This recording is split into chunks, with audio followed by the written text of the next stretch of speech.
Fueled by the growth of social media and a new generation of consumers, direct-to-consumer brands, or D2C, have seen an astronomical rise in popularity. But first, what is D2C? D2C brands are those that sell their products directly to consumers without the need for a middleman such as a retailer, allowing them to offer products at lower prices and providing a more personalized experience to their customers. Prominent D2C brands include the likes of Warby Parker, Casper, and Allbirds. By investing heavily in digital marketing and leveraging the power of social media to create buzz around their products, these brands have seen explosive growth. In less than 2 years, both Casper and Allbirds went from being small startups to being valued at over $100 million. The success of D2C brands stems from their ability to offer a unique and personalized experience to their customers, often leveraging social media and social selling.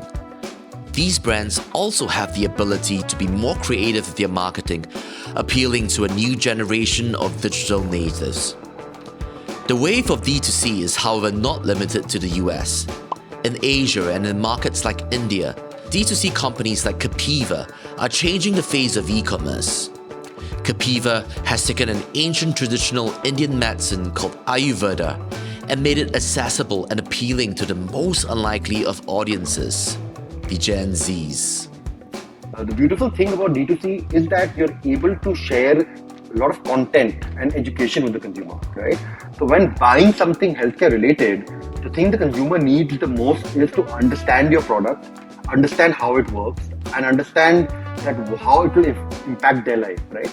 So D2C not only allows us to communicate and have a rich dialogue with the customer, but also allows us to kind of acquire customers through education and through content creation.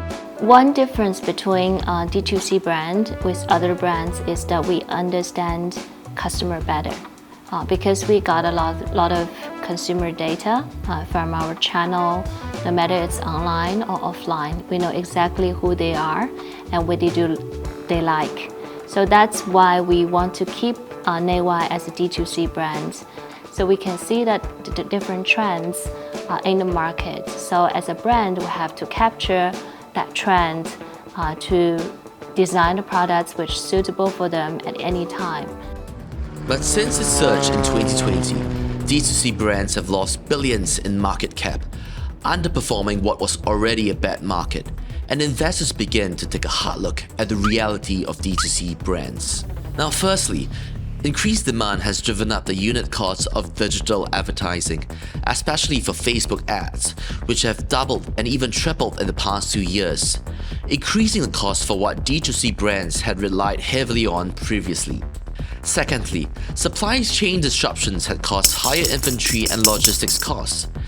During COVID-19, soaring ocean freight rates due to capacity shortages and factory shutdowns in China have placed a huge cost burden on D2C brands. While the reality for D2C brands in the United States has been hard-hitting, there has been a continued explosion in D2C brands in Asia.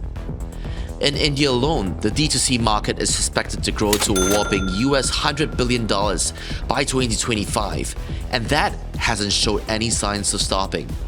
The big question is, why? After some time, when you build up a brand online, there is a point in time where you go offline. And so many D2C brands, after they reach a certain scale of growth, they go offline as well. But the D2C trend we are seeing is an irreversible trend. And every year we see more and more interesting startups. Could be companies in beauty, could be in wellness, could be in food, could be in apparel, that are going online first before they go offline. There are two big drivers for this growth, right? I think the first big one actually is that the way the Indian market is constructed, right? For offline, it was always extremely difficult for a new brand to actually reach a consumer, right?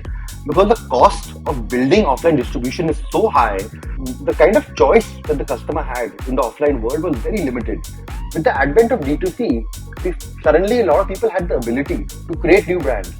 And along with the supply came a huge demand and huge hunger for the Indian public to actually consume more different products and have more variety, right? And suddenly D2C allowed the Indian consumer to access various types and kinds of goods. So there was a big meet of both demand and supply. I think beyond that, there's also been a significant rise in disposable income for the average Indian in the last 10 years, right? We're seeing an entire class of people who are willing to experiment and spend more money to try better products, right? So I think it's a combination of those two things, but it was just waiting to happen, and D2C is more an enabler. Overall, while D2C brands face numerous challenges, by focusing on building a strong brand identity, establishing trust with customers, and providing a differentiated customer experience, D2C brands can overcome these challenges and succeed in the competitive e-commerce landscape.